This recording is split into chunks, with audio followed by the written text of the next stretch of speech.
one can absolutely fold. I'm recording. And we'll ask you after the class. Okay? 1 second. Let's just ask. All right. Moses brought the Jews out of Egypt. Where did he get the power to bring them out of Egypt and to receive the Torah? He got the power from Paro. The source of Paro in holiness is very, very good, very, very alive. It, in a way, is revealing all the lights of holiness. And that's why Moshe was afraid to go into Paro. It was just too much. Too much holiness. So God said, don't worry, this is the whole purpose of the Jewish people. That's the reason I created the world, is that all of this holiness should be revealed in the world, and it's going to be, you're going to be the one that's going to break through. It's going to be in the Torah. And that's why Moshe said to Paro, that you are also going to help us. We went into Paro, and he said, let the Jewish people go. And Paro said, no way.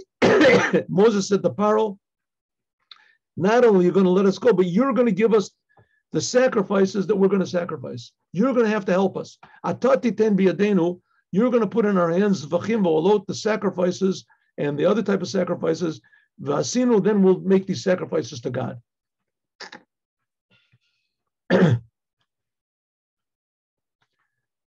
This Moshe said to Paro right before, right? Paro said, get away from me. I don't want to see you anymore. And afterwards, God commanded Moshe, speak to the people, and everyone should borrow from their friends, their next door neighbors, vessels of silver, vessels of gold. And God put grace in the eyes of the Egyptians on the Jews. All of a sudden, the Egyptians started, they were really like the Jews. And also Moshe became very great in Mitzrayim in the eyes of Paro and the eyes of the people. That's what it says. Right before there was the plague, there was the firstborn. And afterwards, the Torah says, U'bnei Yisrael asu, and the Jewish people did what Moses said, and they took vessels and gold and silver and garments. It says the garments, Rashi says the garments were worth more than the gold and the silver. And all of a sudden, the Egyptians, they just were enamored with the Jews. They just liked the Jews. They gave them everything they wanted. So it comes out that the Torah says 3 times this whole idea that the Egyptians, they liked the Jews and the Jews took from them. They borrowed from them all this gold and silver. The Jews said, we're going to give it back. And of course, the Jews did not give it back. And they said this was just repayment for how the Egyptians fooled the Jews into serving them for 210 years. They said, we're going to pay you good. And they started working. They said, we'll pay you next week, work a little bit harder. They worked a little bit harder, and they said, we'll give you an extra bonus. And then finally said, I said I was going to pay you. I didn't say you're going to pay you, but if you're working, so it shows you fellows are good workers. Keep working or we'll kill you. So the Jews were fooled into work. It says Paro, the avodat porech, I'm sorry. Hard work, it says perach, with a soft mouth. The Egyptians tricked them. In any case, the Jews said, it says 3 times in the Torah, that the Jews borrowed from their next door neighbors. And they took everything the next door neighbors had. The Jews were servants, right? There were servants there. I guess servant places where the servants lived, the servants' houses. That's where the Jews lived. So the Jews went to they said, give us all the money that also when there was the plague of darkness, so the Jews saw where the Egyptians had hidden everything. The Egyptians couldn't see, and the Jews could see. So they said, well, what about the money? The money's under your bed. Oh, sure, of course. That's all you've got. That's all we have. What about the gold that's hidden over in your false wall that you have over there? Sure, take it. At first, it's not understood. Madua nogea legulas Mitzrayim. Why is it so important that the Egyptians should give to us their riches? That the Jews should empty out Egypt. It should be a way of a yashilum, that they will empty them out. Why was it so important? Why was it so important that they should take it as a loan that they didn't give back? The Jews borrowed all these things. Even more, Davka mitochen. It says even more that the Egyptians were happy to give to the Jews. That even God said that God put into the minds of the Egyptians to favor the Jews. They liked the Jews. Right? Take whatever you want. Take. Kasher ben Israel, when the Jewish people went out of Egypt, after hundrds of years of service, they had to find ways to run away from there. They should have looked at ways to get out as fast as possible. And not to delay there in order to find favor in the eyes of the Egyptians. What do they care? The Jews should have said, let's take what we got and let's get out of here. It said that they had that they emptied out. God promised to Abraham that the Jews would go out of Egypt with a lot of money, with riches. What's so important about the riches? Why do they care about riches? The main thing is get out. It says even more that when the Jews did get out, we'll learn next week, and they did get out, and they were carrying all these riches as they came out with donkeys laden with, everybody had 70 donkeys, something laden with all the riches. That all of a sudden Paro said, what did I do? How did I let the Jews go? He told his army to go and get them, to kill them all. So his army, they put on their chariots, and he said, hey, don't just go like that. Put on your best garments. We're going to have a party that you're not going to believe this party we're going to have. Get dressed up in your finest. Right? I guess Paro must have emptied out his coffers because everybody gave the Jews everything, but I guess maybe the soldiers had. In any case, it says that the soldiers put on all their best jewels and all this to run after the Jews. Right? The diamond-studded spears and so swords and who knows what they had. Right? And they ran after the Jews. It says, of course, the sea drowned them all and washed them all up. And there was more riches that they got from the soldiers, the spoils from the soldiers, than they took out of Egypt. Madua, why? Why did it have to be in such a way of Sheila? Why did they have to request from the Jews? They were going to get them all this stuff from the soldiers also. What? You told they could have just, and also why did they have to, the Egyptians, they liked the Jews all of a sudden. They could have just taken, when it says when there was darkness, that the Jews went into the Egyptians' houses and they saw where the riches were. They could have taken the riches then. Right? Why did they have to wait now and say, I know where the riches were. When it was dark, I saw. Give it to me. And oh, sure, I'll give it to you. And they had to give it to him in a nice, pleasant way. Why is this whole thing that all of a sudden the Egyptians had to like the Jews and they give them freely? Well, and why do the Jews even care? Why do they have to take the riches? What for? Ishlomo, we can say the explanation is like this. Kavan, since that the intention and the redemption from Egypt was in order Dvar B'TACHTONIM, to make a dwelling in the physical world. Not only that, you can ask another question. I mean, listen, they're going out in the desert. God is taking them. God is going to provide everything. What do they need money for? What do they have to have money, jewels for? Right? Hey, look at this diamond. Look at this diamond. I got 50 diamonds like that. Well, to tell you the truth, I got 100 diamonds like that. And I got rubies. And what are you going to do with all these things? They got everything they needed from God. They had everything they needed. Miraculously from God. And God said, no, I want you to take out the riches. I want you to take out riches. And even more, the Egyptians liked the Jews. They gave them with free. What's this whole thing with the riches and the Jews? The Egyptians liked the Jews. What do we care? It says like this. The whole intention of going out of Egypt is not to decimate our enemies. It's in order to pull Dvar B'TACHTONIM, to make our enemies realize that God loves them too. That God wants them to just do what's best for themselves. Har Yeshlemus B'zeh is that God should be revealed in this world, not in a way of breaking the world. Aladavka kasher agashim is the physical world itself. Va'adlam and neged, even the opposers of Judaism, maskim agree, b'ratzono, with their own free will to help as much as possible with the future redemption. Now, this is also talking about the enemy inside of us as well. We're not here to break ourselves. Remember, we learned that in the Yom Yom, that the first Rebbe of Chabad never broke anything, and he didn't teach his pupils to break anything, not yourself and not anyone else. The purpose of going out of Egypt was not to destroy Egypt, even though in that case they had to do it. There was no, but in future it's not going to be that way. Hey, never is true that in the place where there's no other way, you have to break the opposer. Like it was in the Makos of Mitzrayim. Right? You can't, when the Nazis are killing people, you can't say, hey, come on, be nice guys. It's not to your benefit. You have no choice. You have to kill them. Tzarech Liot, there has to be an order. If there's no choice, then you have to destroy the enemy. After this, Eifo Sharak, wherever it is possible, Mechapsin, that it should be in a way of pleasantness. And that's what we say in Aleinu. There's a prayer in Judaism. Aleinu, we say at the end of the prayers.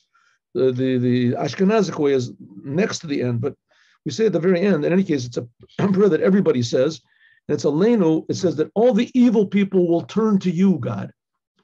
It doesn't say we're going to destroy all the evil people and that all the evil, they're going to get it. They're going to see that we were right and they were wrong. No, they're going to say that they're going to see that they can be right also. We're not looking that anybody should be wrong. We're looking that everyone should be right and that everyone should just change and do what God says. That's what it says, that this is the preparation, what it says, to make a dwelling for God in this physical world. The gula miti tishlema. Like it says, nachash, like the snake, the serpent, tani nagadol. It says the big serpent in the sea, that's Paro.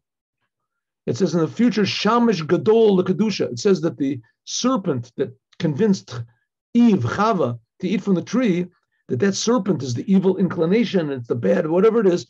It says in the future, it's going to be a big servant to man. That's why God created it. But when the Jews left Egypt, they could not refine the lower world. They didn't have the power. They didn't receive the Torah yet also. Because understand, because the people had to run away. We'll see next week, we'll see. Running away. Next week it says that Paro drove them out, and it says that nevertheless they ran away from Egypt. They had all this money, they had all the riches, because God told them to. But the fact is, the first second they could get out, they ran for their lives. Why? Because the selfishness was still in power. It says that if they would have stayed another moment in Egypt, they wouldn't have wanted to leave. You have to remember that the Egyptians ruled over the whole world, and it was a land of pleasure. It was never land. Egypt was pleasure island. Everybody did whatever they wanted to with everyone, or they wanted to, how they wanted to, when they wanted to. Right? And it says there was Stufi Zima. It was a licentious, decadent place, Egypt. There's even a commandment not to do. We read it on Yom Kippur in the afternoon. What the Egyptians did, don't do. So what did the Egyptians do? It doesn't say what they used to do. So there's a law. It says they used to be lesbians. A woman would get married to two men. All the things that are popular, that's what they did. It was pleasurable. And the Jews liked it. The Jews are fun-loving people. Kamuvan, like it's understood, after that Jews ran away, and the Egyptians even ran after them. The Yetziat Mitzrayim going out of Egypt was only completed when the Jews saw the Egyptians dead on the shores, right? They all washed up when the sea split. But if it wasn't for that, they would have gone back. In fact, afterwards, they always wanted to go back to Egypt anyway, right? With Korach, with the spies going into Israel, they said, let's go back to Egypt. It was better over there. They didn't refine it. So therefore, God had no choice. They had to destroy the place. Shlemos Abira, the completion of really refining the world, it'll be at the end of the last redemption. It won't be like going out of Egypt. There won't be destruction like there was then. Those people that can't stand the idea that the world is a good place, right? Those Nazis or whatever, the people that hate life. So they'll want to die anyway. They don't want. It's better. They themselves will choose death. They're choosing it now. Begula amitit v'shlema, in the true redemption. The going out of Egypt. God said, going out of Egypt. You thought those were miracles? You're going to see the future redemption. There's going to be miracles that's going to be real miracles. And therefore, going out of the exile we're in now to the future redemption will be in a way that it says, lo b'chipazon, it won't be hurried up, umemenusa, and running away, lo telecha, you won't have to go. It's a prophecy word in Isaiah.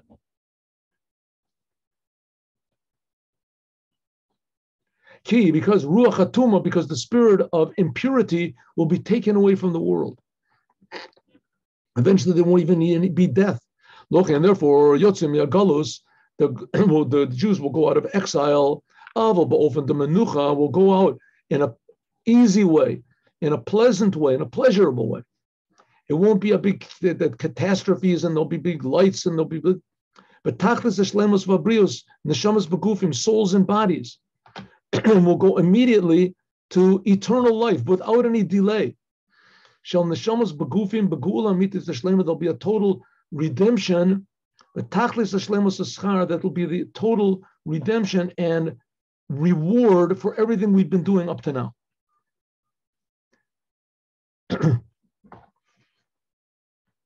So going out of Egypt back then was just a preparation for what we're waiting for. Any second it's supposed to happen. That all of a sudden everybody's just going to wake up and say, hey, what am I worried about? What am I angry about? What am I addicted to? What am I going crazy for? Why do I hate people? Why do I hate life? Suddenly everything we'll realize that we can trust God. We'll realize that we can be productive and we don't have to worry. And now, Sheikhus is a connection to Yud Shvat. Yud Shvat is the day of the passing away of the previous Lubavitcher Rebbe, Nasi, the Doreno, the leader of our generation. And this is going to be blessed on Parshat Bo, El Paro. The coming week is blessed from the Shabbat before it. So this Shabbat is blessing the whole coming week. And the whole next week is going to be the Yud Shvat, the 10th day of Shvat. This is the day that the previous Rebbe passed away in Tafshin Yud in 1950. It's known that the day of a passing away of a tzaddik, of a holy Jew, is that on that day, that date, his soul goes up to a higher level, together with all the deeds and all the Torah and all the work that he did all of his life. And all of this becomes revealed here in this physical world, from above to below. And Pul Yeshua's B'Kerav Oretz, and it brings salvation and benefit and blessing to the whole world. The Yortzeit, in that day of passing away, the Yortzeit means the date of each in the year. That same date, every year, Nosefes, there is an extra elevation of the Rebbe, the previous Rebbe's soul and all the work that he did. Shalo be'erich, incomparable to what it was before. That's the reason we say Kaddish on the day of a passing away, because it elevates the person. It's an elevation after elevation. Or like we say, B'yom Yud Daled Shvat, the day of the 10th day of Shvat. And like I said, that's going to be next week, Tuesday night. There is, by the previous Rebbe who passed away, and he's the Moshe of our generation. It's known that there happens to be a branch of Moshe. There must be every generation. There will be Boel Paro. Namely, what was Boel Paro? What do we say? That God took Moses and elevated him to a higher level, so that that level could be revealed down here in the world. That Ayalei Kodesh Baruch Hu, Idrin Basar Idrin, that God took him chamber after chamber, elevation after elevation, to Paro, to the level of Paro of holiness, as Priyo, to be open and revealed all the lights of godliness. Every year this happens, and similarly this year, there'll be an extra elevation incomparable to what it was previously. This revelation of come to Paro, let's just see what this is. Oh, this revelation of coming to Paro by the previous Lubavitcher Rebbe, he's the leader and the leader of the generation. He's everything of that generation. This is drawn down below, and it causes blessing and salvation in the world to all of the people of the generation, Jews and non-Jews, and especially this because he is the Moses, which is inside of every Jew. Every Jew has a little Moses inside of it. Souls and bodies specifically. The physical world is the main thing. And especially in our generation, as it is, like the previous Rebbe said, this generation is the first generation, the last generation of the exile, and this is the first generation of the redemption. That this generation, it's called the heels of the Mashiach. On one hand, it means the heels as the lowest, and the heels means like he's right on the heels. He's almost just grabbing on. It's grabbing the first thing. Who Gilgul shel Dor Yotzei Mitzrayim. It says that our generation is an incarnation of those Jews that left Egypt. So we're fixing that whole thing up. So automatically, mitchazeket yoter, we can even make stronger this equation of the previous Lubavitcher Rebbe with Moses. Because just like Moses took the Jews out of Egypt, and we are all incarnations of that generation that left Egypt. So the previous Rebbe, he's the Moses of our generation. He's the first Redeemer and the last Redeemer. Like we said many times, that the leader of our generation, he has a special connection to the redemption of all of the Jewish people, of this generation and all the previous generations, in the Gula Mitit, and the total true redemption, as is hinted at in his name. What's the name of the previous Lubavitcher Rebbe? Yosef Yitzchak. Yosef is, now we sent the Moses of our generation. There was only one Moses. Moses took all the Jews out. Same in our generation. There's one Moses, says the Rebbe. That's the previous Lubavitcher Rebbe. Now the Rebbe said many times that the previous Lubavitcher Rebbe had 3 periods in his life, and the last period in his life began, the third period began on this day that he passed away. And that the Rebbe, our Rebbe, he's just the third period in the life of the previous Rebbe. Nevertheless, his name was Yosef Yitzchak. Yosef is in the name of what's going to be in the future, that says that God is going to Hosif, again, redeem the Jewish people. Kashem Shagol, just like he took them from Egypt. Like it says, V'hayo bayomahu, in that day, Yosef Hashem, God will continue another time to raise his hand. That's Yosef. He will continue redeeming the Jewish people like he did the first time. And his name is also Yitzchak, because why? Kol Hashem Yitzchakli. That's what Rivka said when she gave birth, before she gave birth to Yitzchak. Joy, that the whole idea of joy and happiness will be only in the future redemption. Then it says, Azyam leschokpinu, our mouths will be filled with joy, because we'll see that all of the service that we've done all of our lives, and especially all the service that the previous Rebbe did. He stood against the communists. He stood incredible, started spreading Judaism in America, even though he was a sick person, spread Judaism all over the whole world in all these different languages. And that it was, and everything he did was in a way of happiness, despite the suffering that he had. He came to America, he was already half paralyzed. And the amazing thing is even more, B'Tachshev, when you thought all of the difficulties and all of the pain and suffering that he suffered, that it even affected his spiritual things. So we're going to see later on. He was paralyzed, he couldn't speak. We can understand even more how the previous Lubavitcher Rebbe, just like Moses, caused that all of these lights of God would be revealed in this world, including including the fact that he did everything in a happy way. And this will be drawn to every single Jew and all of the Jewish people in our generation. The souls and bodies will be able to accept all of these high lights and blessings of the essence of God. That's the work of Moses. That's the work of the previous Lubavitcher Rebbe, to reveal the essence of God in this physical world. And now let's do the Yom Yom for today. 1 minute.